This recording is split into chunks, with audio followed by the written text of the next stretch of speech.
Amigos, meu nome é Vinícius Talon e é cabível a impetração de habeas corpus tentando trancar o processo penal por falta de justa causa após a sentença condenatória? Esse tema é muito importante e até já foi decidido pelos tribunais, como vamos falar mais adiante. Para começar, o habeas corpus tem sido cada vez mais reduzido, estão reduzindo a sua utilização. E isso vem ocorrendo paulatinamente. Por exemplo, os tribunais já entendem há algum tempo que não é cabível o habeas corpus como substitutivo de recurso. Significa que não poderia, por exemplo, utilizar o habeas corpus no lugar do recurso ordinário constitucional. Também não poderia impetrar o habeas corpus no lugar do agravo em execução, lá na execução penal, que seria cabível o agravo, por exemplo, contra a decisão que indefere a progressão de regime, ou contra a decisão que indefere o livramento condicional, ou contra a decisão que converte a pena restritiva de direitos em pena privativa de liberdade. Nesses casos, por ser cabível o agravo em execução, não caberia a impetração do habeas corpus, porque se fosse cabível, ele estaria substituindo um recurso previsto no ordenamento jurídico. E outra situação também que vem sendo criada como um obstáculo em relação à utilização do habeas corpus é a exigência não prevista em lei de que tenha ocorrido o indiciamento no inquérito policial. Por exemplo, o investigado quer trancar o inquérito policial, argumentando que há falta de justa causa ou qualquer outro fundamento que possa trancar esse inquérito policial. Uma legítima defesa, atipicidade, enfim. Mas, se não ocorreu o indiciamento nesse inquérito policial, há decisões dos tribunais entendendo que, sem o indiciamento, não há constrangimento ilegal que justifique a impetração do habeas corpus. Ou seja, teria que ser indiciado para poder impetrar o habeas corpus contra o inquérito policial, tentando o trancamento do inquérito policial. E além disso, ainda temos outras situações que a jurisprudência vem criando obstáculos, afastando a utilização do habeas corpus. E uma delas é exatamente essa que eu vou falar para vocês agora. Sabemos que tem se solidificado um entendimento consideravelmente forte contra a utilização do habeas corpus para trancar processo ou inquérito por falta de justa causa. Isso tem sido um entendimento que tem aumentado com o tempo. E a questão é basicamente simples.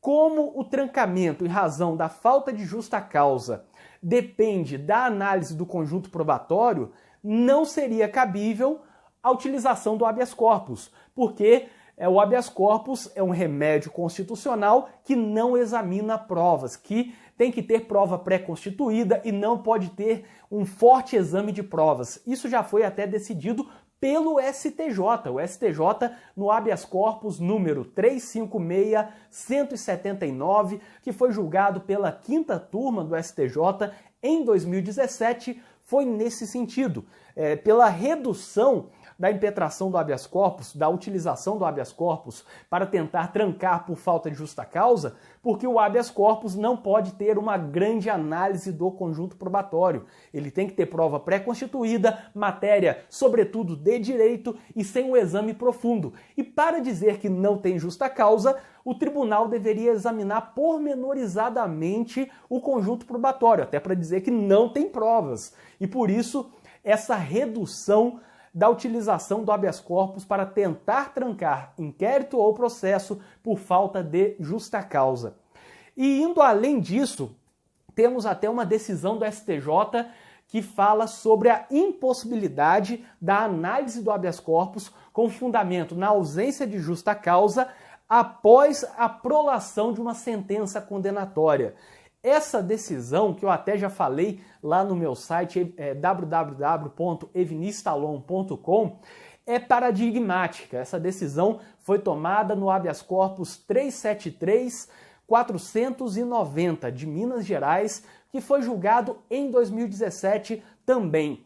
Nesse habeas corpus, a ementa ficou assim: Esta corte firmou o entendimento de não ser cabível o pedido de trancamento da ação penal por falta de justa causa após a sentença condenatória, pois seria incoerente analisar os indícios de materialidade delitiva se a própria pretensão condenatória já houver sido acolhida, depois de uma análise vertical do acervo fático e probatório dos autos. Em outras palavras, o entendimento que o STJ soltou aqui nessa decisão é o seguinte: se já tem uma sentença condenatória falando que houve materialidade e houve autoria, não poderia o réu, após essa sentença condenatória, impetrar um habeas corpus defendendo a ausência de justa causa, para tentar trancar o processo.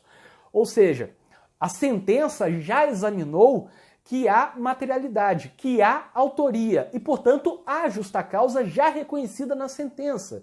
E não seria cabível, num habeas corpus, reconhecer que não há justa causa. Na verdade, não poderia o tribunal nem conhecer desse habeas corpus, porque não seria possível avaliar se há ou não justa causa quando já foi reconhecida a condenação, já foi proferida a condenação no primeiro grau. Aqui entram dois impeditivos, portanto. Primeiro, o impeditivo que eu falei anteriormente, que tem sido um entendimento cada vez mais comum, que não é possível a impetração de habeas corpus para tentar trancar processo por falta de justa causa, porque isso exige a análise das provas, do conjunto probatório de forma muito profunda.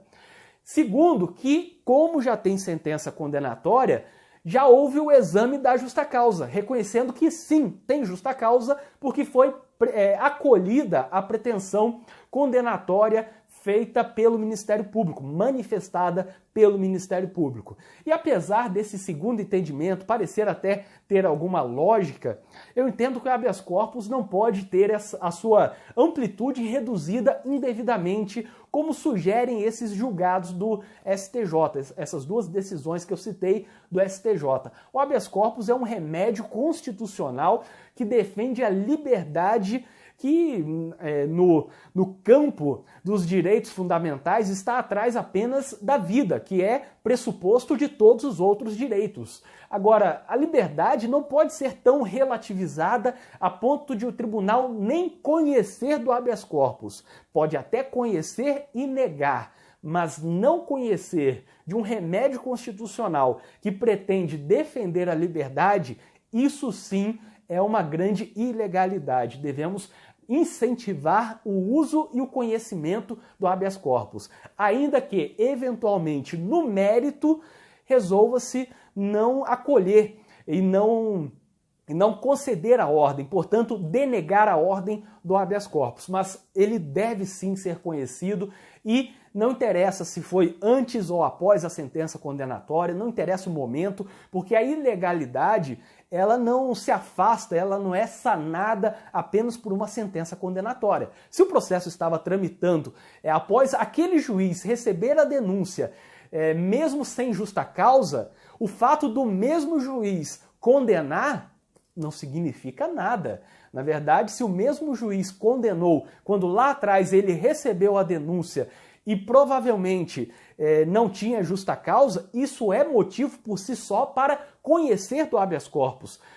O fato de um juiz sentenciar não significa que ele está sanando, corrigindo eventual falta de justa causa que existia antes. Por isso, o habeas corpus deveria sim ser conhecido. E, aliás, sobre o primeiro julgado, a análise fático-probatória sempre será necessária em qualquer apreciação de habeas corpus, seja qual for o seu fundamento, em maior ou menor medida, mas sempre vai precisar analisar o conjunto probatório. No caso de uma revogação da prisão preventiva, no caso de um reconhecimento de nulidade ou no trancamento de um processo por legítima defesa ou falta de justa causa, sempre vai ter que analisar o conjunto probatório, sempre terá que avaliar os fatos.